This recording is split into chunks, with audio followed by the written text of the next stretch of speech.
بسم الله الرحمن الرحيم قالوا حرقوه وانصروا آلهتكم إن كنتم فاعلين নমরুদের মূর্তিগুলোকে পয়গম্বর ইব্রাহিম ভেঙে ফেললেন।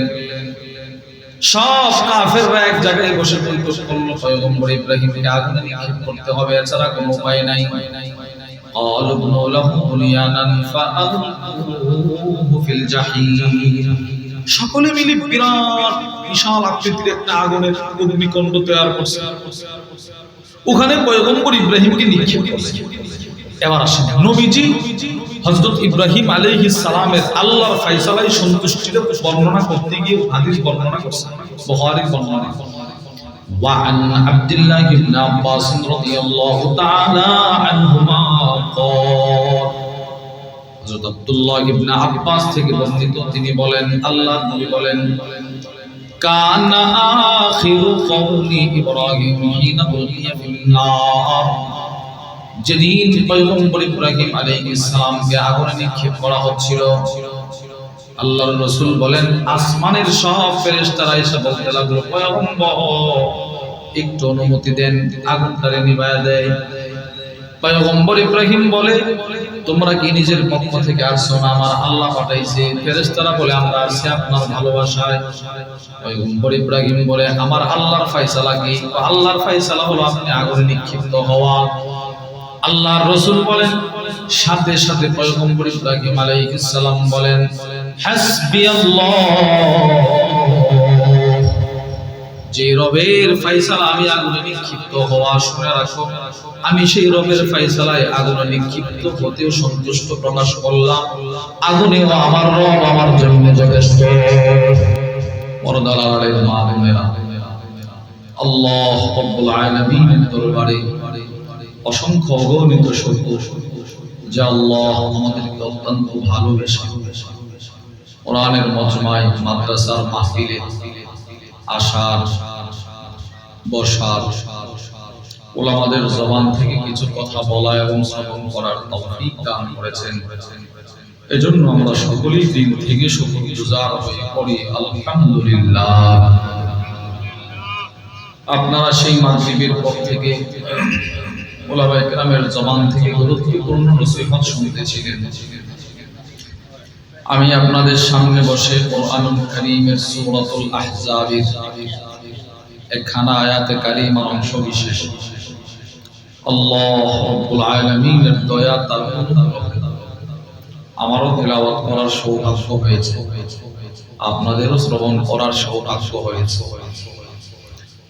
এই আয়াতে কারিমার অংশকে সামনে রেখে কোরআন হাদিসের আলোকে গুরুত্বপূর্ণ একটি বিষয় কিছু কথা বলার আশা রাখি। ওয়া তাওফীকি ইল্লা বিল্লাহ। আল্লাহ রাব্বুল আলামিন বলনে ওয়ালা শ্রবণ করনে ওয়ালা উভয়কে আমল ইখলাসের সাথে বলার শ্রবণ করার তৌফিক দান করেন, পড়েন আমিন। প্রিয় ভাইয়েরা আমার, আমরা মানুষের জীবনে চলার পথে দুটো জিনিস তার সঙ্গী, সুখ দুঃখ, কষ্ট আনন্দ, কান্না হাসি। আপনি পৃথিবীতে এমন কোনো মানুষ পাবেন না যার জীবনে কষ্ট বলতে সে কিছুই দেখে নাই। বলেন এরকম মানুষ পৃথিবীতে আছে? সবার জিন্দেগিতে কষ্ট আছে না নাই? এর বিপরীত আপনি পৃথিবীতে এমন মানুষও খুঁজে পাবেন না যার জীবনে সুখ বলতে কোনো জিনিস দেখে নাই। জিন্দেগিতে এক সেকেন্ডের জন্য সে সুখের চেহারা দেখে না। তাহলে সুখ, এই সুখ দুঃখ দিয়েই মানুষের জিন্দেগি। একজন মুমিন হিসেবে আপনার আমার সকলের এই কথা বিশ্বাস করতে হবে, সুখের ফয়সালা করনে ওয়ালাও আল্লাহ, দুঃখের ফয়সালা করনে ওয়ালাও আল্লাহ। মোট কথা সুখ দুঃখের ফয়সালা করনে ওয়ালা কে? সবাই জুড়ে বলেন কে? আল্লাহর ফয়সালায় সর্বহালতে সন্তুষ্ট থাকা, এটাকে আরবিতে বলা হয় আরবের উলামায়ে কিরাম এক জায়গায় বসে একটা কিতাব লিখছেন, নবীজির জীবনী সংক্রান্ত এক আশ্চর্য কিতাব, মাওসুআতু নাদরাতিন নাঈম ফি মাকারিমি আখলাকির রাসূলিল কারীম। ওই কিতাবের মধ্যে এসেছে ইস্তিকবালুল আহকামি বিল কবুল, আনন্দের সাথে আল্লাহর বিধান, আল্লাহর ফয়সালাকে মেনে নেওয়া। এটাকে বলা হয় আল্লাহর ফয়সালায় সন্তুষ্টি প্রকাশ করা। এই একটা বিষয়, আল্লাহর ফয়সালায় সন্তুষ্ট থাকা, এটা একটা বিষয়। এই বিষয়টার গুরুত্ব কোরআনেও আছে, এই বিষয়ের গুরুত্ব হাদিসেও আছে। পূর্বের নবীদের জীবনীতেও ছিল, আমাদের নবীজির জীবনীতেও ছিল, সাহাবাদের জীবনীতেও ছিল। পাঁচটা কথা আমরা এগুলো থেকে শুনবো।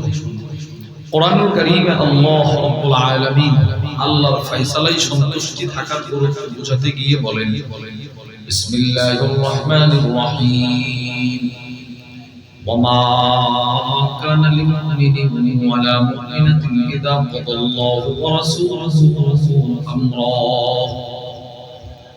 আল্লাহ রাব্বুল আলামিন বলেন, আল্লাহর রাসূল যে বিষয়ে ফয়সালা করে দিয়েছে, সেই বিষয়ে কোনো মুমিন পুরুষ নারীর কোনো ইখতিয়ার নাই, কোনো স্বাধীনতা নাই। রব যা ফয়সালা করেছে সেগুলোকে মেনে নিতে হবে।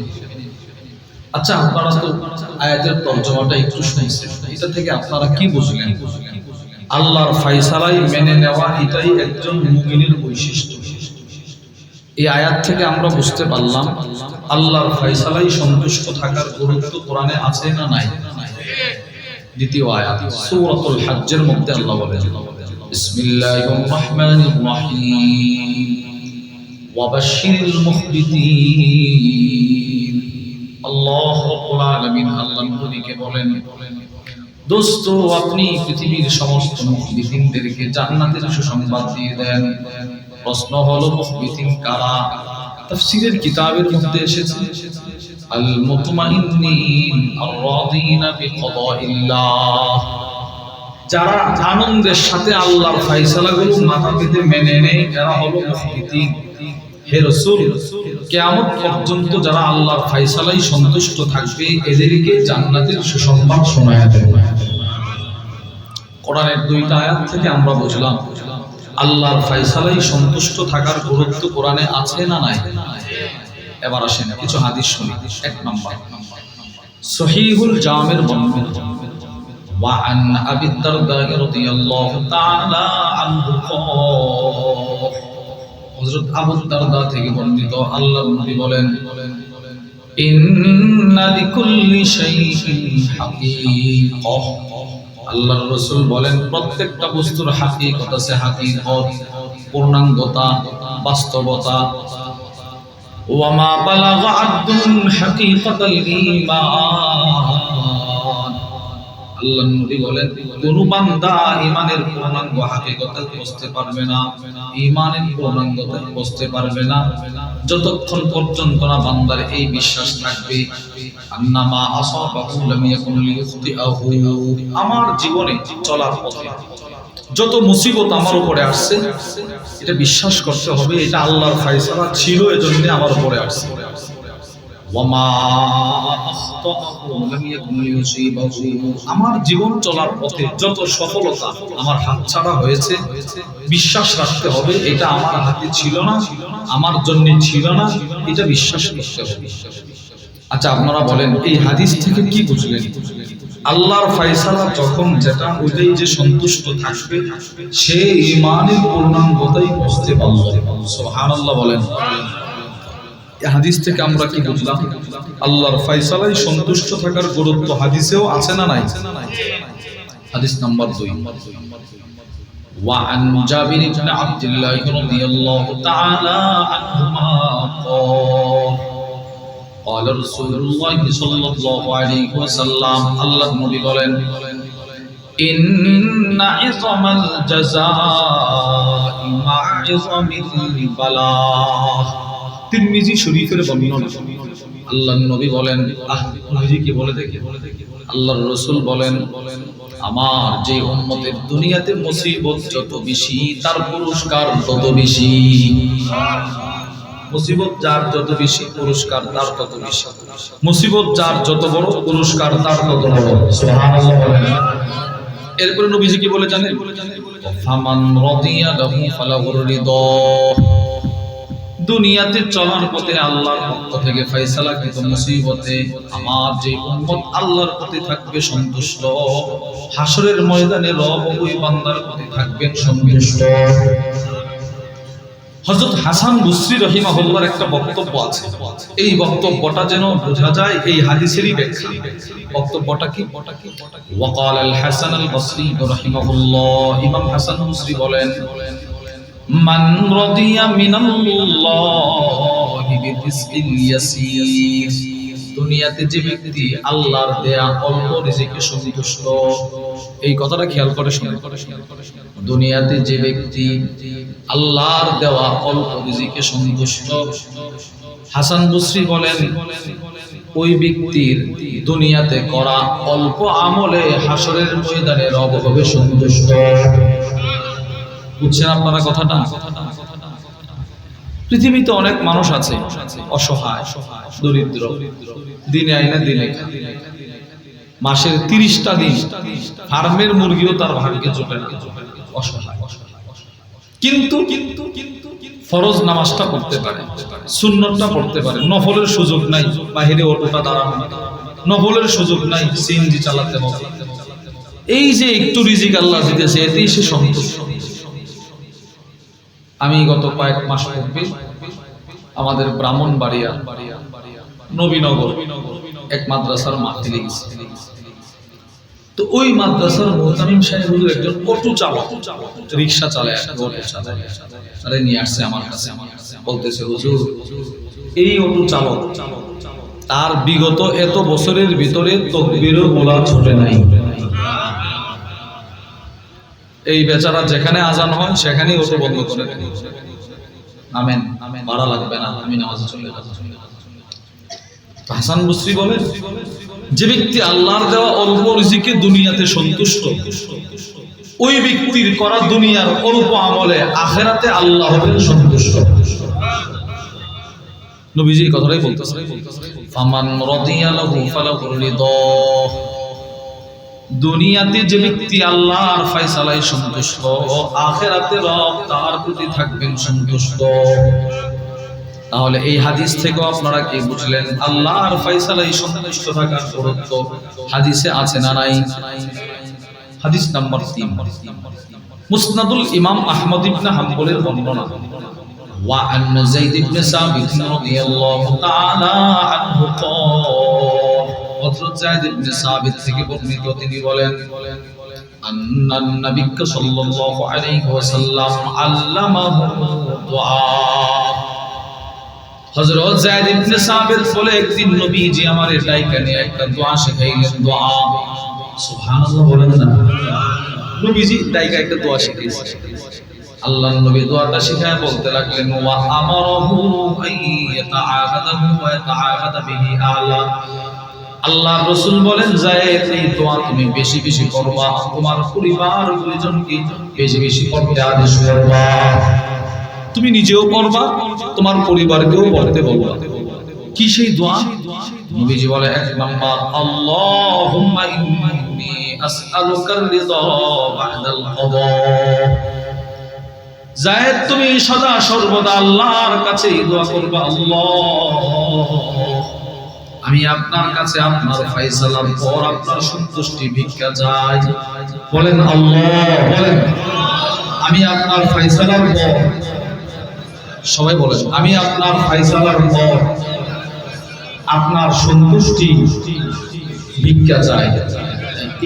নবীজি সাহাবীকে শিখিয়েছেন, আবার ওই সাহাবীকে বলছেন তুমি এটা বেশি বেশি পড়বা, তোমার পরিবারেরও পড়াইবা। এই হাদিস থেকেও আপনারা কি বুঝলেন? আল্লাহর ফয়সালায় সন্তুষ্ট থাকার গুরুত্ব হাদিসে আছে না নাই? তাহলে প্রিয় ভাইরা আমার, কোরআনুল কারীমের দুটো আয়াত, নবীজি সাল্লাল্লাহু আলাইহি ওয়াসাল্লামের 3টি হাদিস থেকে আমরা বুঝলাম কোরআন হাদিসে আল্লাহর ফয়সালায় সন্তুষ্ট থাকার গুরুত্ব আছে। এবার আসেন অতীতকালে আল্লাহ পাক যত নবী রাসূল দুনিয়াতে পাঠিয়েছিলেন সমস্ত নবীগণ আল্লাহর ফয়সালায় সন্তুষ্ট ছিলেন। হযরত ইউসুফ আলাইহিস সালাতু ওয়াস সালাম বিনা অপরাধে জেলখানায়, ফয়সালা কার? বলেন ফয়সালা কার? সন্তুষ্ট না অসন্তুষ্ট? সন্তুষ্ট, আল্লাহর ফয়সালা। ইউনূস আলাইহিস সালাতু ওয়াস সালাম মাছের পেটে, ফয়সালা কার? এবার অসন্তুষ্ট না সন্তুষ্ট? আইয়ুব আলাইহিস সালাতু ওয়াস সালাম দীর্ঘদিন অসুস্থ, ফয়সালা কার? এবার অসন্তুষ্ট না সন্তুষ্ট? সন্তুষ্ট। আমি শুধু আপনাদেরকে বোঝানোর জন্য একজন নবীর দৃষ্টান্ত দেব, যেই নবী আল্লাহর ফয়সালায় সন্তুষ্ট, যেই নবীর ছেলে আল্লাহর ফয়সালায় সন্তুষ্ট, যেই নবীর স্ত্রীও আল্লাহর ফয়সালায় সন্তুষ্ট। সুবহানাল্লাহ বলেন না? নবী আল্লাহর ফয়সালায় সন্তুষ্ট, ওনার সন্তানও আল্লাহর ফয়সালায় সন্তুষ্ট, ওনার স্ত্রীও আল্লাহর ফয়সালায় সন্তুষ্ট। নবীর দৃষ্টান্ত তিনি হলেন হযরত ইব্রাহিম আলাইহিস সালাতু ওয়াস সালাম। বিসমিল্লাহির রহমানির রহিম। قالوا حرقوه وانصروا آلهتكم إن كنتم فاعلين। নমরুদের মূর্তিগুলোকে পয়গম্বর ইব্রাহিম ভেঙে ফেললেন। সব কাফেররা এক জায়গায় বসে বলতো পয়গম্বর ইব্রাহিমকে আগুনে নিক্ষেপ করতে হবে, এছাড়া কোনো উপায় নাই। قالوا ابنوا له بنيانا فألقوه في الجحيم। সকলে মিলে বিরাট বিশাল আকৃতির একটা আগুনের অগ্নিকুণ্ড তৈরি করছে, ওখানে পয়গম্বর ইব্রাহিমকে নিক্ষেপ করছে। এবার আসেন নবীজি হযরত ইব্রাহিম আলাইহিস সালামের আল্লাহর ফয়সালায় সন্তুষ্টির বর্ণনা করতে গিয়ে হাদিস বর্ণনা করছেন, বুখারীর বর্ণনা। وعن عبد الله بن عباس رضي الله تعالى عنهما قال হযরত আব্দুল্লাহ ইবনে আব্বাস থেকে বর্ণিত, তিনি বলেন আল্লাহর নবী বলেন কানা আখিরু কওলি ইব্রাহিম হিনা উলকিয়া ফিল নার। যেদিন পয়গম্বর ইব্রাহিম আলাইহিস সালামকে আগুনে নিক্ষেপ করা হচ্ছিল, আল্লাহর রাসূল বলেন আসমানের সব ফেরেশতারা এসে বলতে লাগলো পয়গম্বর একটু অনুমতি দেন, আগুনটারে নিভায়া দেয়। পয়গম্বর ইব্রাহিম বলে তোমরা কি নিজের পক্ষ থেকে আসছো না, আমার আল্লাহ পাঠাইছে। ফেরেশতারা বলে আমরা আসছি আপনার ভালোবাসায়। পয়গম্বর ইব্রাহিম বলে আমার আল্লাহর ফয়সালা কি? আল্লাহর ফয়সালা হলো আপনি আগুনে নিক্ষিপ্ত হওয়া। আল্লাহর রাসূল বলেন সাথে সাথে পয়গম্বর ইব্রাহিম আলাইহিস সালাম বলেন হাসবিয়াল্লাহ, যে রবের ফয়সালা আমি আগুনে নিক্ষিপ্ত হওয়া, শুনে রাখো আমি সেই রবের ফয়সালায় আগুনে নিক্ষিপ্ত হতেও সন্তুষ্ট প্রকাশ করলাম। আগুনেও আমার রব আমার জন্য যথেষ্ট। যাও সরো, আমি আগুনে আমার রবের ফয়সালা তো বলে হ্যাঁ আমি আগুনে নিক্ষিপ্ত। বলেন তো আল্লাহর ফয়সালার উপর সন্তুষ্টি কেমন ছিল? কম না বেশি? সুবহানাল্লাহ বলেন না? তাহলে নবীর দৃষ্টান্ত পাইলেন, এবার ওনার সন্তানের দৃষ্টান্ত। এই যে আমার এক ভাই এখানে তেলাওয়াত করছে যে আয়াতগুলো, এই আয়াতের মধ্যে পয়গম্বর ইব্রাহিম আলাইহিস সালাতু ওয়াস সালামের ছেলের আল্লাহর ফয়সালায় সন্তুষ্টির কথা আল্লাহ বর্ণনা করেছেন। বিসমিল্লাহির রহমানির রহিম। فلما بلغ معه السعي قال يا بني إني أرى في المنام। আল্লাহ রাব্বুল আলামিন পয়গম্বর ইব্রাহিম আলাইহিস সালামকে কোনো সন্তান দেয় না। বহুদিন পর আল্লাহ পাক ওনাকে একটা সন্তানের সুসংবাদ দিলেন। পৃথিবীতে আসলো, অনেক অনেক লালন পালন করলেন। আল্লাহ তাআলা বলেন সন্তানটা যখন বাবার সাথে হাঁটতে চলতে শিখলো, এর মানে যখন সন্তানটা বাবার খুব ভালোবাসার পাত্র হলো, পয়গম্বর ইব্রাহিমকে আল্লাহ পাক স্বপ্নযোগে আদেশ করলেন তুমি তোমার সন্তানটাকে আমার রাহে জবাই করে দাও। সুবহানাল্লাহ। এবার পয়গম্বর ইব্রাহিম আলাইহিস সালাতু ওয়াস সালাম সন্তানের কাছে গিয়ে বলে ইন্নী আরা ফিল মানাম আন্নী আযবাহু। সন্তান আমি স্বপ্ন দেখলাম আমার রবের ফয়সালা তোমাকে জবাই করা, তোমার কি বক্তব্য? ফানজুর মাযা তারা, তোমার বক্তব্য কি আমাকে বলো। বাপ যেমন সন্তান তেমন। পয়গম্বর ইসমাঈল আলাইহিস সালাতু ওয়াস সালাম বললেন, ইয়া আবাতি ফাআল মা তুমার, আব্বু যে রবের ফয়সালায় সন্তুষ্টি প্রকাশ করে আপনি আমাকে জবাই করতেও প্রস্তুত, আমিও সেই রবের ফয়সালায় সন্তুষ্টি প্রকাশ করে জবাই হতেও প্রস্তুত। তাহলে বাবার দৃষ্টান্ত পাইলেন, ছেলের দৃষ্টান্ত পাইলেন, বাকি রয়েছে ইব্রাহিম পয়গম্বরের স্ত্রীর দৃষ্টান্ত। ওনার স্ত্রীও আল্লাহর ফয়সালায় সন্তুষ্ট ছিলেন। এর চিত্রটা স্বয়ং নবীজি বর্ণনা করছেন বুখারীর হাদিস। وعن عبد الله بن عباس رضي الله تعالى عنهما قال, হযরত আব্দুল্লাহ ইবনে আব্বাস রাদিয়াল্লাহু তাআলা আনহুমা থেকে বর্ণিত, তিনি বলেন, আল্লাহর নবী বলেন, লাম্মা কানা বাইনা ইব্রাহিম ওয়া বাইনা আহলিহি মা কান, পয়গম্বর ইব্রাহিম আলাইহিস সালাতু ওয়াস সালাম তার পরিবারের মাঝখানে একটা ঘটনা ঘটলো।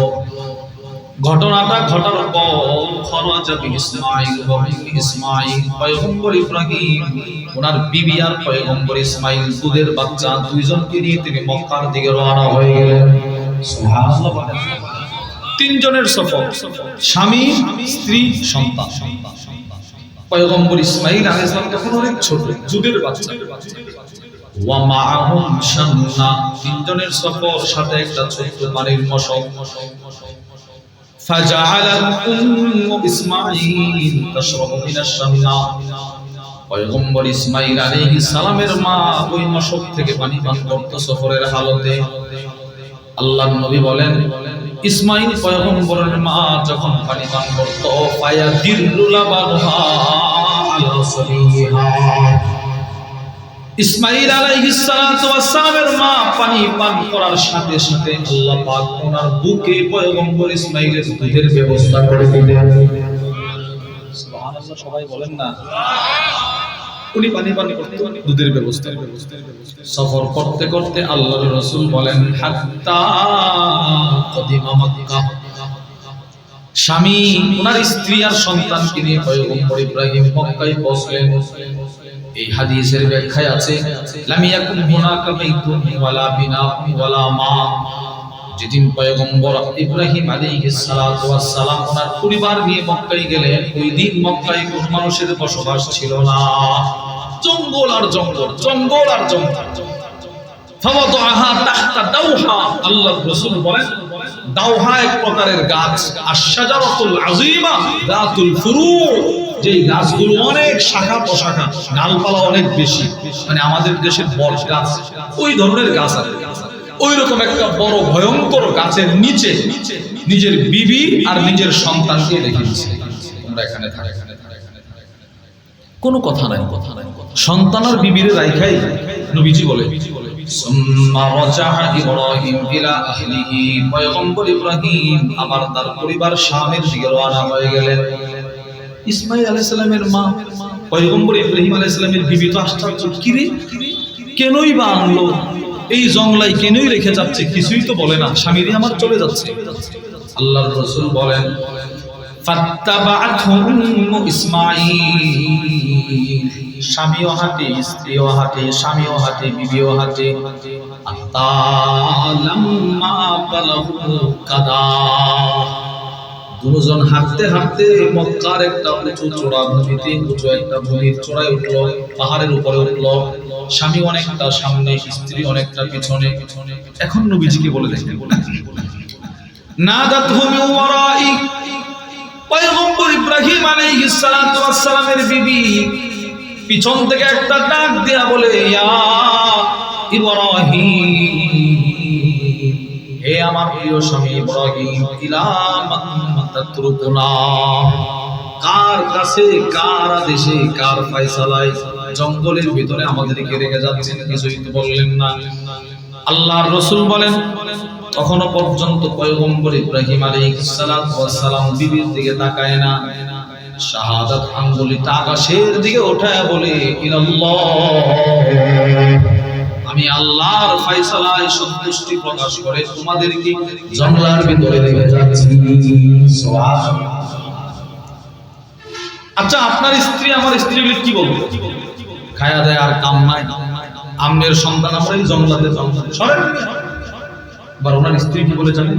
এটা আমার মূল বিষয়, আলোচ্য বিষয়।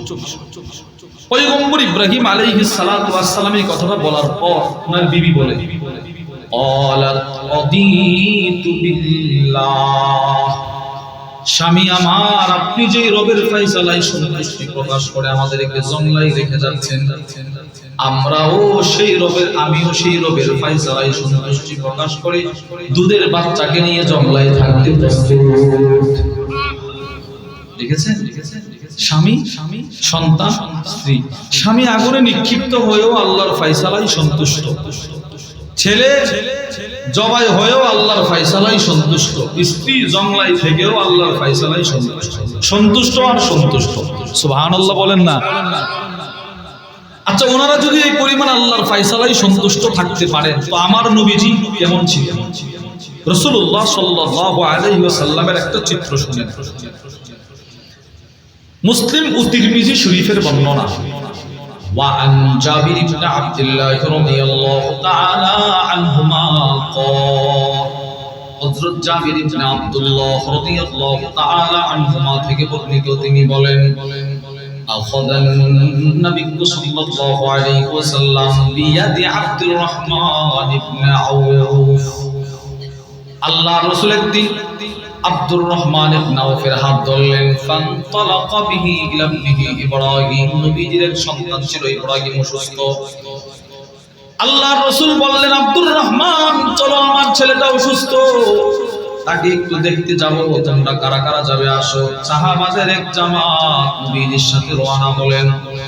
হযরত জাবির বলেন, ফাওয়াজাদাহু ইয়াজুদু বিনাফসি, আল্লাহর নবীজি গিয়ে দেখি নবীজির সন্তান জোরে জোরে শ্বাস নিতেছে, মানে আর বাঁচবে না পৃথিবীতে, জোরে জোরে শ্বাস নিতেছে। হযরত জাবির বলে, আমি তাকায় দেখি, ফাআখাযাহু নবী সাল্লাল্লাহু আলাইহি ওয়াসাল্লাম ফাওয়াদাহু ফি হিজরি, আল্লাহর নবী নিজের সন্তানকে কোলে নিলেন, নবীজি কোলে শোয়াইলেন। হযরত জাবির বলে, আল্লাহ নবীজির কোলে এই সন্তানটার ইন্তেকাল হয়ে গেল। পৃথিবীর মধ্যে সবচাইতে ভারী লাশ হলো সন্তানের লাশ বাবার কোলে, এর চাইতে ভারী লাশ পৃথিবীতে আর কোনোটাই হতে পারে না। সন্তানের লাশ বাবার কোলে, আদরের সন্তান। হযরত জাবির বলে, আমি তাকায় দেখি, ফাদামাত আইনা রাসূলুল্লাহ, নবীজি দুইটা চোখ দিয়ে অশ্রু গড়ায় গড়ায় জমিনে পড়তেছে, নবীজি কাঁদতেছে, সন্তান মারা গেছে। আল্লাহর রাসূল তখন নিজের সন্তানকে কোলে নিয়ে বলতে লাগলেন, ইব্রাহিম, আমি তোমাকে খুব বেশি ভালোবাসি, কিন্তু ইব্রাহিম, তোমার ইন্তেকালে আমার ব্যথা, আমার হৃদয়টা ভেঙে গেল, ব্যথায় ব্যথিত। এরপরেও আমি এমন কোন আচরণ করব না, কথা বলবো না, যে কথা বলার দ্বারা আমার রবের ফয়সালার উপর আমার অসন্তুষ্টি প্রকাশ পায়। সুবহানাল্লাহ বলেন। পৃথিবীর মধ্যে সবচাইতে ভারী লাশ সন্তানের লাশ বাবার কোলে। কার লাশ? সন্তান। এটা অনেক মা বাপ এই আল্লাহর ফয়সালা এটা সহ্য করতে পারে। বহু মুসলমান মা বাপ সন্তানের মৃত্যুতে বেঈমান মুশরিক হয়ে যায়, নামাজ রোজা ছেড়ে দেয়। আমি সর্বপ্রথম হেজ শেষ করার পর আমার আব্বার মসজিদে আমি 2 বছর তারাবি পড়ানোর পর আমাদের 3 ভাই, 3 জন হেজ শেষ করার পর আব্বার মসজিদে প্রথমে নামাজ পড়ানো, মানে আব্বা দেখে যে ঠিক আছে কিনা, আব্বার কাছেই খতম শোনানোর পর এরপরে দিছে এক জায়গায় নামাজ পড়ানোর জন্য। ওখানে যাওয়ার পর একজন মুসল্লি প্রতি নামাজ, প্রায় নামাজের পর তারাবির পরে আমাদেরকে মজা নাস্তা খাওয়ায়, ইফতারের সময় ভালো ভালো ইফতার করে। কিন্তু ওই বেচারা কোনো নামাজ পড়তো না, তারাবির নামাজও পড়ে না, ওয়াক্তের নামাজও পড়ে না। আপনি কি বলেন, রমজান মাসে যেই মানুষগুলো সারা বছরও নামাজ পড়ে না, ওই মানুষগুলো কিন্তু রমজানে কি পড়ে? পড়ে না? পড়ে না? সকলে বলে এই নামাজ পড়ে না। তো একদিন আমি বললাম, ভাইয়া, আপনি আমাদেরকে এত আদর করেন, আপনি নামাজে আসেন না কেন? কোন রাগ টাগ আছে আমাদের সাথে? কোন রাগ নাই। হুজুর নামাজ পড়ছি জীবনে বহু, দেখছি নামাজ যারা পড়ে এদের উপরেই মুসিবত আসে। নাউজুবিল্লাহ বলেন না। হুজুর আমার একটা ছেলে ছিল, আল্লাহ আমার ছেলেটারই নিয়ে গেছে, এরপরে বুঝছি নামাজ রোজায় কাম হবে না, ছেড়ে দিছি সব। এগুলো পরে কোনো লাভ নাই। আপনাদেরকে ভালোবাসি কিন্তু নামাজ পড়বো না। এই যে ছেলের হারানোর ব্যথায় সে সহ্য করতে পারে না। রাসূলুল্লাহ সাল্লাল্লাহু আলাইহি ওয়াসাল্লাম এই একটা ফয়সালা, আল্লাহ সন্তান নিয়ে যাওয়া, এই ফয়সালার প্রতি উম্মতকে উৎসাহ দিয়েছেন, না এটা আল্লাহর ফয়সালা, তোমাকে মানতে হবে, আর মানলে তোমার অনেক লাভ আছে। নবীজিটা বুঝাইছেন। কিছু দৃষ্টান্ত শোনেন। নাসাই শরীফের বর্ণনা, ওয়া আন কুররাত ইবনে ইয়াস রাদিয়াল্লাহু তাআলা আনহু قال, হযরত কুররা ইবনে ইয়াস থেকে বর্ণিত, তিনি বলেন, সন্তানের ইন্তেকালে নবীজির কি সুসংবাদ। হযরত কুররা ইবনে ইয়াস বলেন, কানা নবিয়্যুল্লাহ সাল্লাল্লাহু আলাইহি ওয়াসাল্লাম ইদা জালাসা ইয়াজলিসু ইলাইহি নাফারুম মিন আসহাবি, আল্লাহর রাসূল সাল্লাল্লাহু আলাইহি ওয়াসাল্লাম যখন মসজিদে নববীতে বসলেন, সাহাবাদের এক জামাত নবীজির সামনে এসে বসে যেত। সুবহানাল্লাহ বলেন না? সাহাবাদের জামাত এসে নবীজির সামনে বসে। ওয়া ফীহিম রাজুলুন লাহু বুনুন সাগীর, যে সাহাবারা নবীজির সামনে বসতো এদের মাঝখানে একজন সাহাবী এমন ছিল যার ছোট্ট একটা সন্তান আছে, ছেলে সন্তান। ওই ছেলে সন্তানটাকে সাহাবী কখনো কখনো কুলে করে, পিঠে করে, পিছন দিক থেকে আয়না ফায়ুইদুহু বাইনা ইয়াদাই, নবীজির সামনে বসায় দিত। নবীজির সামনে বসায় দিত। আব্বু তুমি নবীজিকে চিনি, নবীজিকে চিনানোর জন্য নবীজির সামনে বসে, ওনার কোলে নবীজির সামনে প্রতিদিন এক জায়গায় বসতো। এই ছেলেটারে নিয়ে আসতো। নবীজির চোখে তার একটা পরিচয় হয়েছে, এখানে বসে।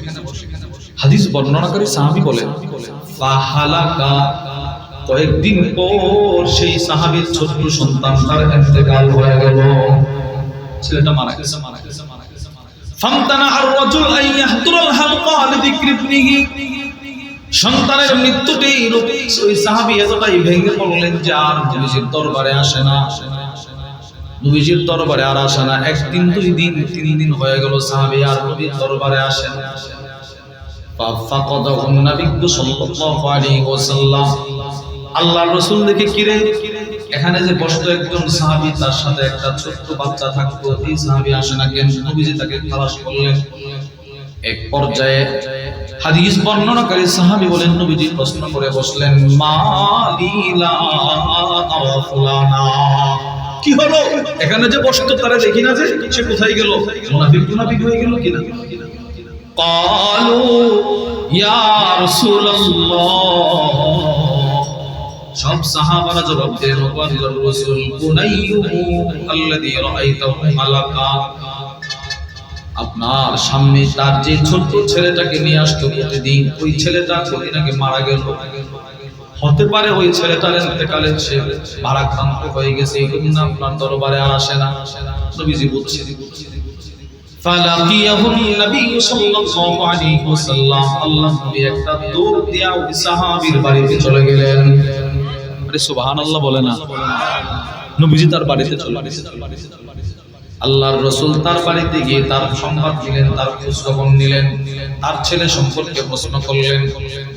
ফাআখবারাহু আন্নাহু হালাকা, ওই সাহাবী কান্দে আর বলে, নবী গো আমার ছেলেটা মারা গেছে, আর কাঁদতেছে।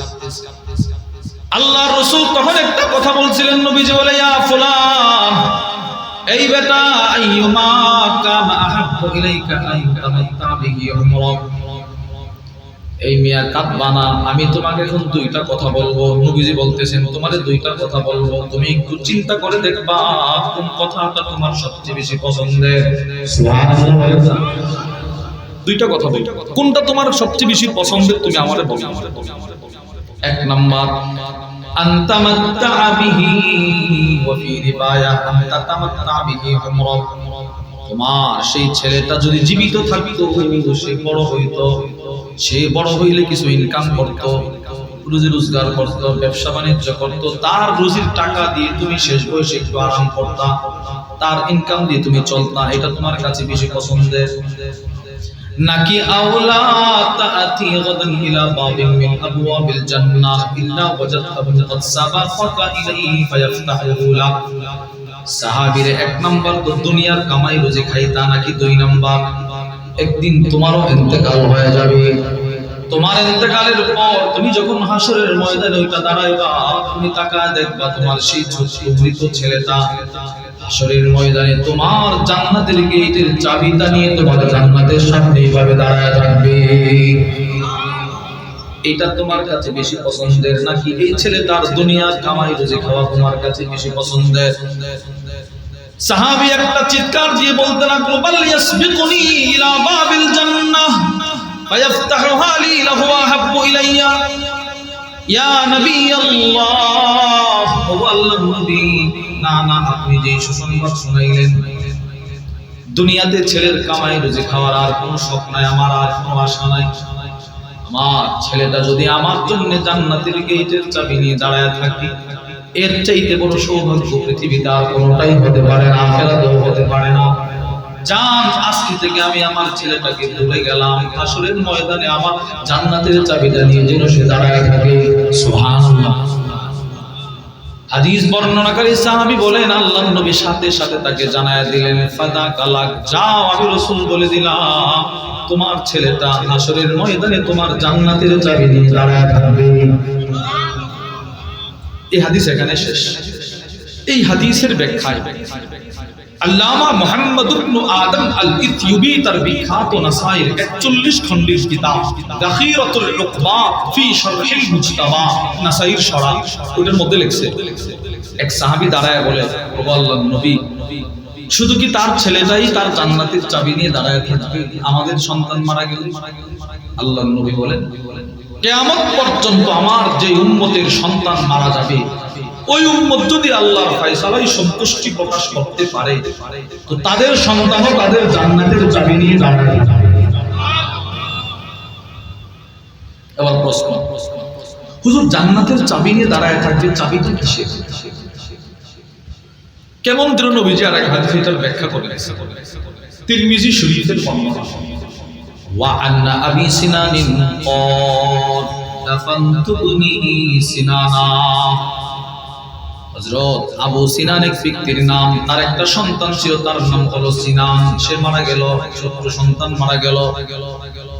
সন্তান তার ইন্তেকালের পর বাবা নিজে সন্তানের লাশ কাঁধে বহন করে কবরস্থানে নিয়ে আসলো। ওয়া আবু তালহাত আল খাওলানি ইউজালিসুন আলা শাফীরিল কবর। যার ছেলে মারা গেল তিনি তো তার সন্তানের লাশ কোলে করে নিয়ে আসলেন কবরস্থানে, কিন্তু ওই লোকের এক বন্ধু দোস্তের সন্তান মারা গেল, শোক প্রকাশ করার জন্য দোস্তের সাথে আসছে কবরস্থানে। তিরমিজির বর্ণনা, যার সন্তান মারা গেল তিনি বলেন, ফালাম্মা আরাদতুল খুরুজ, আমি যখন আমার কলিজার টুকরা সন্তানের লাশ কবরে নামায়া কবরের দুধারে ভর করে কবর থেকে উঠে যাব, ফা আখাদা বিয়াদি, আমার দোস্ত আবু তালহা খাওলানি আমার হাতটা ধরলো, আমার হাত ধরে বলতে লাগলো, আলা উবাশশিরুকা ইয়া আবা সিনান, হে আবু সিনান, আমি কি তোমাকে এই মুহূর্তে একটা সুসংবাদ শোনাবো? সুবহানাল্লাহ বলেন।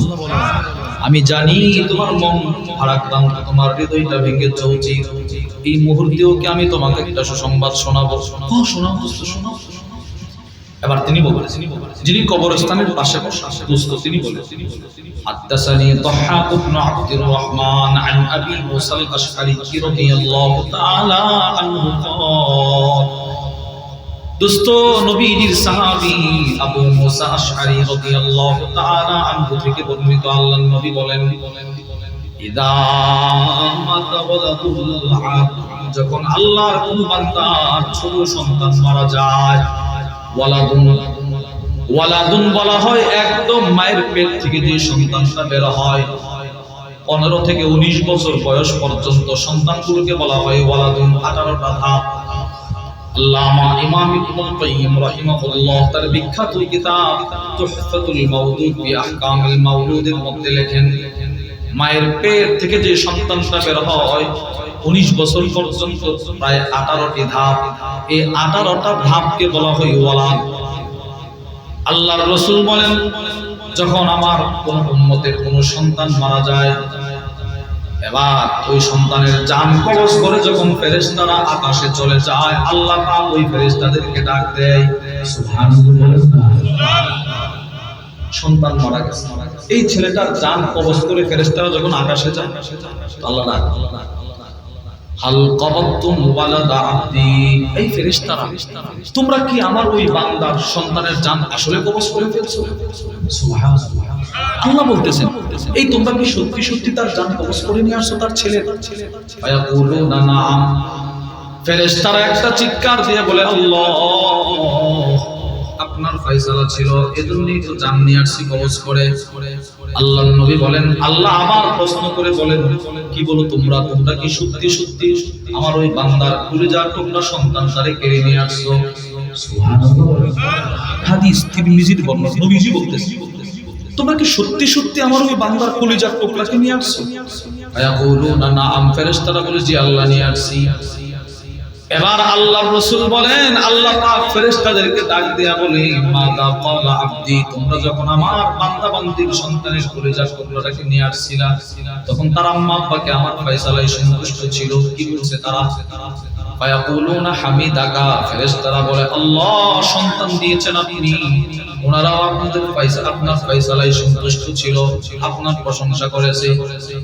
সাথে সাথে আল্লাহ পাক জান্নাতের ফেরেশতাদেরকে একটা ডাক দিয়ে বলে, ইবনু লিআবদি বাইতান ফিল জান্নাহ, ও জান্নাতের ফেরেশতারা, আমার এই ছোট্ট বাচ্চাটা, আমার বান্দা, তার আম্মা আব্বা আমার ফয়সালায় সন্তুষ্ট, তাদের জন্য জান্নাতে একটা ভিআইপি ঘর নির্মাণ করে দাও। ওই ঘরের চাবি নিয়ে আপনার সন্তান দাঁড়ায়। সুবহানাল্লাহ। আল্লাহ ফয়সালাই নবীজি বিভিন্ন ভাবে সাহাবাদেরকে উদ্বুদ্ধ করেছেন, এনারা যেন এই ফয়সালাটা মেনে নিতে পারে। দৃষ্টান্ত নম্বর 3, বুখারী শরীফের বর্ণনা, وعن أنس بن مالك رضي الله تعالى عنه قال, হযরত আনাস ইবনে মালিক থেকে বর্ণিত, তিনি বলেন, ইশতাকা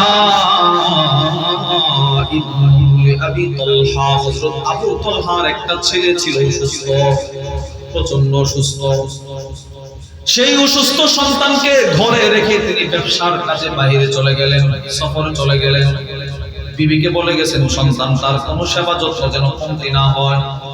হযরত আনাস বলেন, বুখারীর বর্ণনা, আবু তালহা ব্যবসা বাণিজ্য শেষ করে যখন যেদিন বাড়িতে আসছে, ওই দিনই তার সন্তান তার ইন্তেকাল হয়ে গেল, ছেলেটা মারা গেল।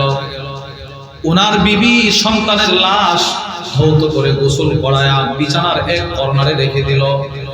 এবার স্বামী ঘরে ঢুইকা বলতেছে, আমার সন্তানের কি অবস্থা, শরীরটা এখন কেমন? ওনার স্ত্রী বলে, আপনার সন্তান খুব ভালো, সে আরাম করতেছে বিছানায়। সুবহানাল্লাহ। আচ্ছা বলেন তো, হাদিস বুঝে থাকলে বলেন, সন্তান কি এখন জীবিত না মারা গেছে? মারা গেছে। স্বামী সফর থেকে আসে, এই মুহূর্তে মৃত্যুর সংবাদ দিলে স্বামীর ক্লান্তি আরো বেড়ে যাবে, এমনি ক্লান্ত। স্বামী বলতে লাগলো, আমার সন্তানের কি অবস্থা? সন্তান ভালো আছে। এবার আল্লাহর নবীর সাহাবী হযরত আনাস ইবনে মালিক রাদিয়াল্লাহু তাআলা আনহু বলেন, দুজন রাত্রি যাপন করলো, ফাযান্না আন্নাহা সাদিকা, আবু তালহা চিন্তা করলো, আমার বিবি বলছে সন্তান আরামে আছে, সে বিশ্বাস করে নিল সন্তান এখনো জীবিত আছে, সুস্থ হয়ে গেছে বলে তিনি আর বুঝে নাই। সকাল যখন হয়ে গেল, স্বামী স্ত্রী দুজন গোসল করলো। গোসল করার পর স্বামী যখন নবীজির পিছনে মসজিদে নববীতে ফজর পড়ার জন্য দৌড় দিল, বিবি স্বামীকে ডাক দিয়া আলামাত বিষয়টা বলে দিল, ওগো স্বামী, আপনি গভীর রজনীতে বাড়িতে আসছেন, আপনার সন্তান আপনি আসার আগেই মারা গেছে, আপনাকে আমি বলি নাই, আপনি কষ্ট পাবেন। স্বামী মনটা কিছুটা ভেঙে গেল, তিনি কিছু বলেন নাই, নামাজ পড়তে চলে গেছেন। ফজরের নামাজ পড়ার পর নবীজির কাছে বলতে লাগলেন, ওগো নবীজি, সন্তানটার দিকে তাকায় কত কিছু বললাম, আমার সন্তানটা মারা গেল, বিবি আমাকে বলেও নাই, এখন আসার সময় বলছে। আল্লাহর রাসূল বলেন, আবু তালহা, এটা আল্লাহর ফয়সালা, তুমি মেনে নাও, হতে পারে আল্লাহ পাক আজকের রাত্রিতে তোমাদেরকে বরকত দিয়ে দিবে। সুবহানাল্লাহ। বাস তিনি আল্লাহর ফয়সালা মেনে নিলেন। বুখারীর এই বর্ণনায় হাদিস বর্ণনাকারী একজন রাবী বলেন, আল্লাহর কসম, এই একটা সন্তানের ইন্তেকালের পর আমি দেখেছি এই আবু তালহার পরিবারে আল্লাহ পাক 9টা সন্তান দান করেছে। 9 জন ছিলেন কোরআনের হাফেজ। কুল্লুহুম কাদ ক্বারাউল কুরআন, 9 জন কোরআনের হাফেজ, আল্লাহর ফয়সালায় সন্তুষ্ট। নবীজি সাল্লাল্লাহু আলাইহি ওয়াসাল্লাম এই কথাগুলো কেন বললেন? কারণ নবীজি জানতেন আমার অনেক উম্মতের ছোট ছোট সন্তান মারা যাবে, আদরের সন্তান মারা যাবে, আমার উম্মত এগুলো সহ্য করতে পারবে না। এই কথাগুলো শোনার পর যদি এগুলো সহ্য করতে পারে, এর বিনিময়ে আল্লাহ তার জন্য জান্নাত রেখে দিবে। তাহলে কোরআন থেকে আমরা বুঝলাম আল্লাহর ফয়সালায় সন্তুষ্ট থাকার গুরুত্ব আছে না নাই? হাদিস থেকেও বুঝলেন, পূর্বের নবীদের জীবনী থেকেও বুঝলেন, আমাদের রাসূলের জীবনী থেকেও বুঝলেন আল্লাহর ফয়সালায় সন্তুষ্ট থাকতে হবে। রাসূলুল্লাহ সাল্লাল্লাহু আলাইহি সাল্লামকে থেকে দেখে দেখে সাহাবায়ে কেরামও এই সিফত অর্জন করেছেন। কঠিন থেকে কঠিন মুসিবতে সাহাবায়ে কেরামও ছিলেন আল্লাহর ফয়সালায় সন্তুষ্ট। সুবহানাল্লাহ বলেন। আমি শুধু সাহাবারাও যে আল্লাহর ফয়সালায় সন্তুষ্ট ছিলেন এটা বোঝানোর জন্য আপনাদেরকে কয়েকটা দৃষ্টান্ত শোনাচ্ছি। আপনি বলবেন, হুজুর এই পরিমাণ কষ্টেও সাহাবায়ে কেরাম আল্লাহর ফয়সালায় সন্তুষ্ট থাকতে পারছে? দৃষ্টান্ত নম্বর 1, আল্লামা ইমাম ইবনুল কাইয়্যিম রাহিমাহুল্লাহ তার বিখ্যাত কিতাব মাদারিজুস সালিকিন বাইনা মানাজিল ইয়াকা না'বুদু ওয়া ইয়াকা নাস্তাঈন এর দ্বিতীয় খণ্ডে নিয়ে আসছেন। রাসূলুল্লাহ সাল্লাল্লাহু আলাইহি ওয়াসাল্লামের এক সাহাবী ছিলেন, নাম ইমরান ইবনে হুসাইন। কানা ইমরান ইবনে হুসাইন উস্তুসফিয়া বাতিহু, নবীজির এক সাহাবী ছিলেন, নাম তার ইমরান ইবনে হুসাইন। তিনি শত্রুকে আক্রান্ত ছিলেন। শত্রু না শত্রু। প্রশ্ন হলো, হুজুর শত্রু কাকে বলে? শত্রু হলো এমন রোগ, অর্থাৎ ওনার শরীরে, ওই সাহাবীর শরীরে যতটা রোগ আছে, রোগ প্রত্যেকটা রোগের ভিতরে রক্তের পরিবর্তে পানি হয়ে গেছে। কি পরিমাণ কষ্ট, পুরাটা শরীর ফুলে গেছিল, প্যারালাইসিস। কি পরিমাণ অসুস্থ দেখেন আল্লামা ইমাম ইবনুল কাইয়্যিম রাহিমাহুল্লাহ বলেন, ফাবাকিয়া মুলকান আলা যহরিহি মুদ্দাতান তাবিলা, বছরের পর বছর শুধুই মাত্র পিঠের উপর ভর করে বিছানায় শুয়েছিলেন। এইভাবে শুয়েছিলেন, ডান পার্শ্ব হতে পারে না, বাম পার্শ্ব হতে পারে না, শুধু পিঠটার উপর ভর করে শুয়েছিলেন। লা ইয়াকুল ওয়ালা ইয়াকুল, উঠতেও পারে না, বসতেও পারে না, শুধু শুয়েছিলেন। এইভাবে শুধু শুয়েছিলেন, কোনো নড়াচড়া করতে না। কি পরিমাণ অসুস্থ দেখেন। ইমাম ইবনুল কাইয়্যিম রাহিমাহুল্লাহ বলেন, وقد نقب له في سريره موضع لحاجته, তিনি যে খাটে শুয়েছিলেন, যে বিছানায় শুয়েছিলেন, সেই বিছানাটার নিচ দিয়ে, খাটের নিচ দিয়ে ওনার ইস্তেনজার জায়গাটা বরাবর ছিদ্র করা হলো। ছিদ্র, কারণ উনি তো উঠতে পারে না, ওনার ইস্তেনজা পরিষ্কার করার জন্য ওনার খাটের নিচ দিয়ে ছিদ্র করা হলো। কষ্টটা করছে কি বলেন? বলেন না, কষ্ট কেমন করছে? নড়াচড়া করতে পারে। এই জায়গাটা বরাবর খাটটা ছিদ্র করা হয়েছে, ইস্তেনজা করে নিচে পড়তে পাত্র থাকতে পরিষ্কার করা। ফাদাখালা আলাইহি মুতাররিফ ইবনে আব্দুল্লাহ, হযরত মুতাররিফ ইবনে আব্দুল্লাহ নবীজির সাহাবী, ইয়াদাতুল মারিজ, রোগী দেখার নিয়তে ওনার বাড়িতে গেলেন। ফাজাআলা ইয়াবকি লাম্মা রাআ মিন হালিহি, ওনার এই দুরবস্থা দেখা যিনি দেখতে আসেন তিনি হাওমাও করে কান্না শুরু করে দিলেন। তিনি কাঁদতেছেন। যিনি অসুস্থ তিনি যিনি কাঁদতেছেন তারে বলতেছে, এই বেটা, নবীজির সাহাবী ওই লোকটি বলতেছে, লিমা তাবিকি, এই মুতাররিফ তুমি কাঁদো কেন? সুবহানাল্লাহ বলেন। যিনি অসুস্থ তিনি বলতেছে, এই তুমি কাঁদো কেন? এই কাঁদতেছো কেন? তো তিনি বলতেছেন, লিআন্নী আরাকা আলা হাযিহিল হালিল ফাদিআ, জীবনেও কখনো কল্পনা করি নাই আপনাকে এই কঠিন অবস্থায় দেখতে। এই কঠিন অবস্থা দেখে আমার কান্না চলে আসছে। আপনি নবীর সাহাবী, এই পরিমাণ কষ্ট করতেছেন। তখন হযরত ইমরান ইবনে হুসাইন বলে, লা তাবকি মুতাররিফ, তুমি কাঁদবা না, ফা ইন্না আহাব্বাহু ইলাইয়া, আমার রব আমাকে যে অবস্থায় বিছানায় রাখতে পছন্দ করেন, আমিও সেই অবস্থায় বিছানায় থাকতে পছন্দ করি। আমার রব চাইতেছে আমি এইভাবে থাকি, বাস, আমার কোনো অভিযোগ নাই, এটা রবের ফয়সালা, আমি সন্তুষ্ট, তুমি কাঁদবা না। এখন কি বলে দেখেন, তুমি কি কথাটা বলে। আবার তিনি ডাক দিয়া বলে, মুতাররিফ শোনো, আলা উখবিরুকা বিশাইইন, আমি তোমাকে এই মুহূর্তে একটা গোপন কথা বলবো, গোপন কথা। লাআল্লাল্লাহু আইয়ানফাকা বিহি, হতে পারে আমার গোপন কথার দ্বারা আল্লাহ তোমাকে ভবিষ্যতে উপকার করবে। উপকার একটা শর্ত আছে। কি শর্ত? ওয়াক্তুম আলাইয়া হাত্তা আমুত, তোমরা আমার গোপন কথাটা আমি যতদিন জীবিত থাকবো ততদিন তোমরা গোপন রাখবা, কারো কাছে বলতে পারবা না। অর্থাৎ আমি যতদিন জীবিত থাকবো ততদিন এটা কারো কাছে বলতে পারবা না। আমি মারা গেলে দরকার হইলে তুমি বইলো। কি সেই গোপন কথা? আবার দেখেন কি বলে। হযরত নবীজির সাহাবী ইমরান ইবনে হুসাইন বলে, মুতাররিফ শোনো, পৃথিবীর সব মানুষ যখন ঘুমায়া যায়, ইন্নাল মালাইকাতা তাজুরুনি, দোস্ত পৃথিবীর সব মানুষ যখন ঘুমায়া যায় তখন আকাশ থেকে দলে দলে ফেরেশতা আমার ঘরে ঢুকে আমার সেবা করার জন্য জমা হয়ে যায়। ফেরেশতারা আমার সেবা করে, আমার সেবা। কেউ আইসা আমার পা টিপে, কেউ আমার হাত টিপে, কেউ আমার ইস্তেঞ্জা পরিষ্কার করে। শুধু আমার সেবা করে না, ফেরেশতারা আমার ঘরে ঢোকার সময় ওয়াতুসাল্লিমু আলাইয়া, আমারে সালাম দেয়। আমি এদের সালামের আওয়াজটাও আমার কানে শুনতে পাই। এরা সালাম দিয়ে আসবো, আসতে পারি, আমি অনুমতি দিলে তারা ঘরে ঢোকে।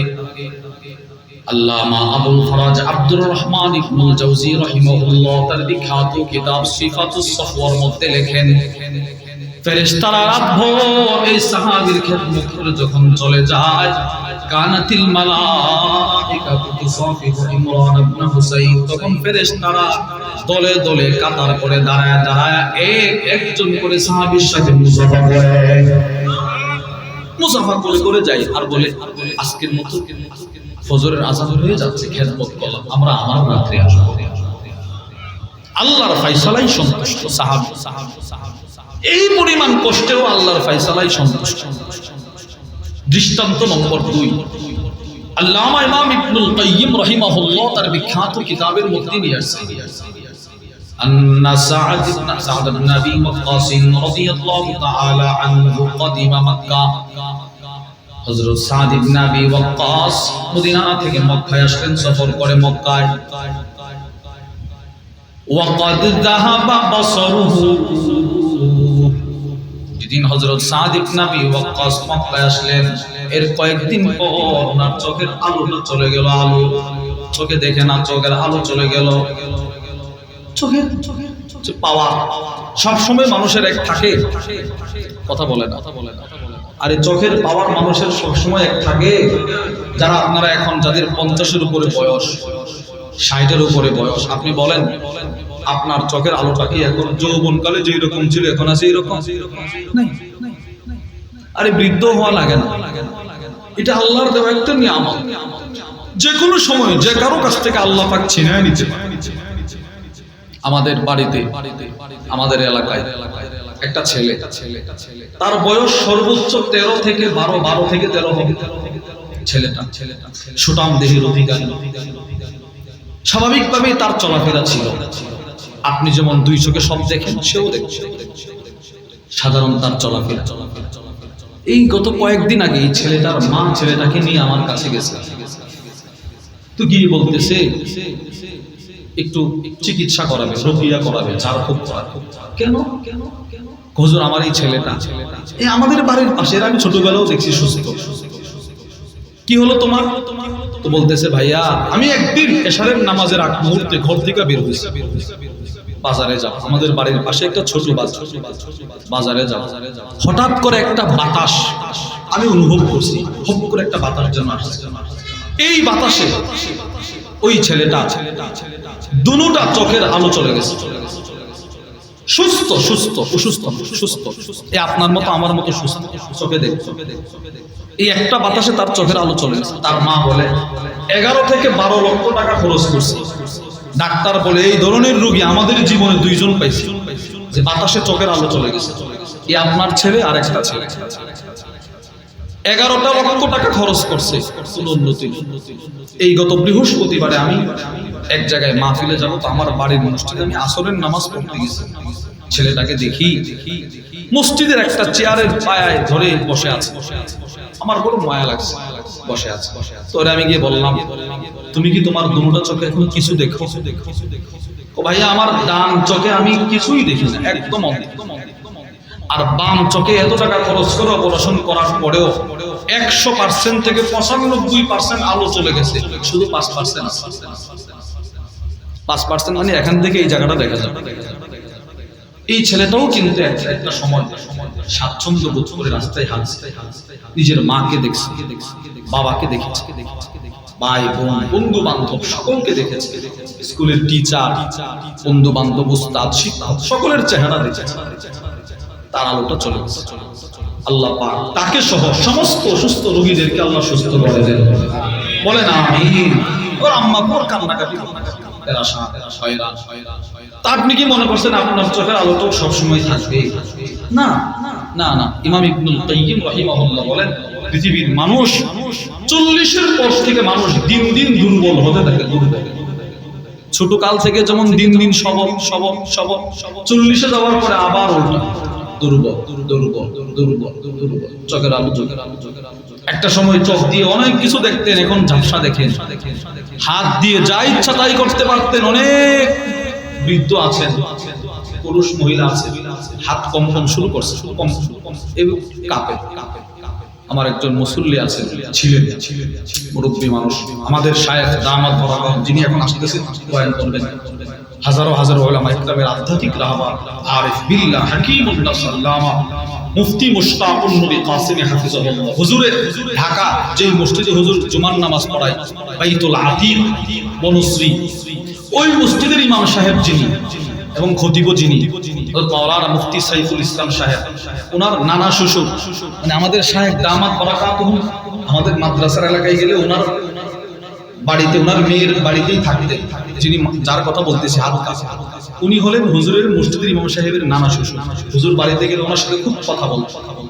তো ওই লোকের ইন্তেকালের কয়েকদিন আগে আমি একদিন দেখি মাগরিবের আগ মুহূর্তে মসজিদের সামনে দাঁড়ায় আছে, হাতটা এইভাবে কাঁপতেছে, এইভাবে কাঁপতেছে। তা আমি বললাম যে নানা, আমি নানা ডাকতে পারলাম না, নানা আপনার যে হাতটা কাঁপতেছে এটাকে আপনি ইচ্ছে করলে বন্ধ করতে পারেন?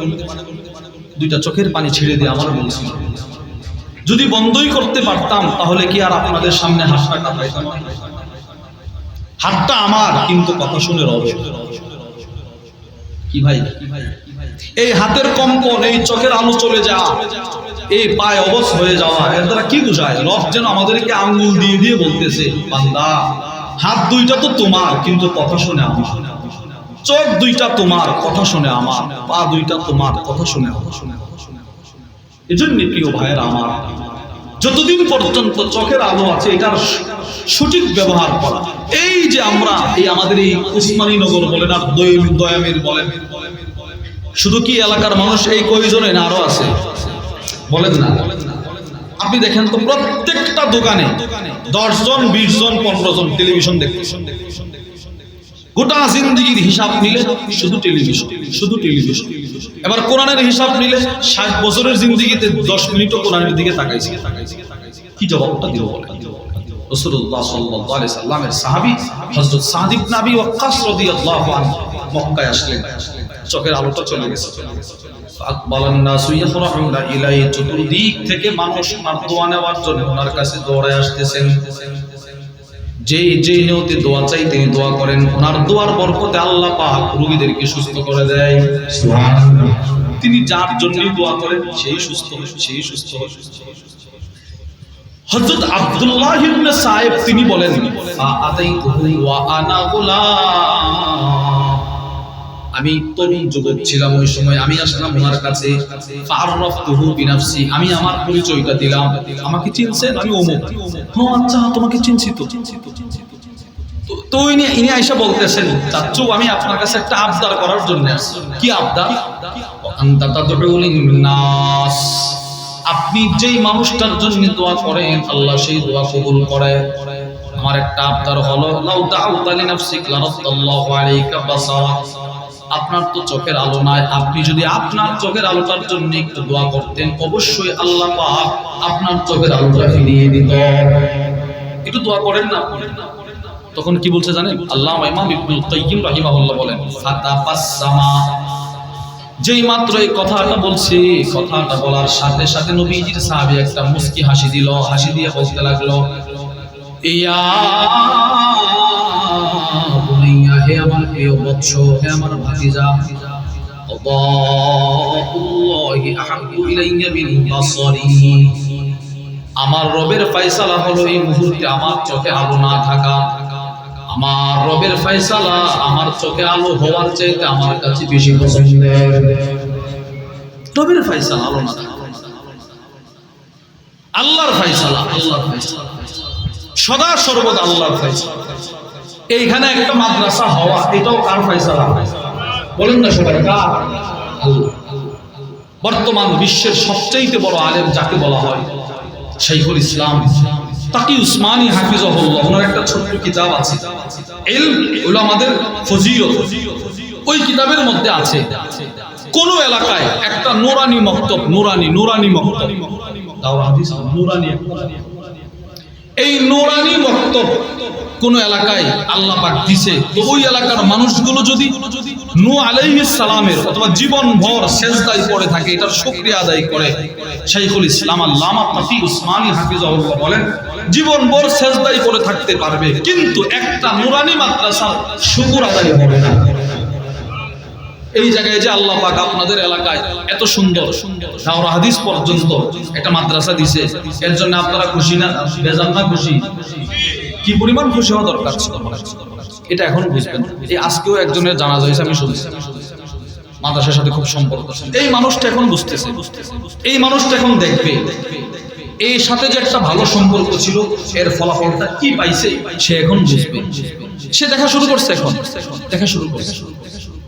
যা এখানে দিয়ে গেছে এগুলো কবরে গেছে, যা রেখে গেছে তো রেখে গেছে, এগুলো তো কিছুই হবে না, কিছুই হবে না। সেও পাইল না, তার সন্তান পাইল, কবরেও নিতে পারলো। কিন্তু আমার হালাল ইনকাম থেকে, এই যে আমি আইসাও দেখছি আপনারা, কেউ 5 বস্তা, কেউ 10 বস্তা, কেউ 100 টাকাও দিছে, হুজুরের নাম বলছে আমি শুনছি, 100 টাকাও দিছে কেউ। এই 100 টাকায় আপনি হাসরের ময়দানে গিয়ে দেখবেন এটা আপনার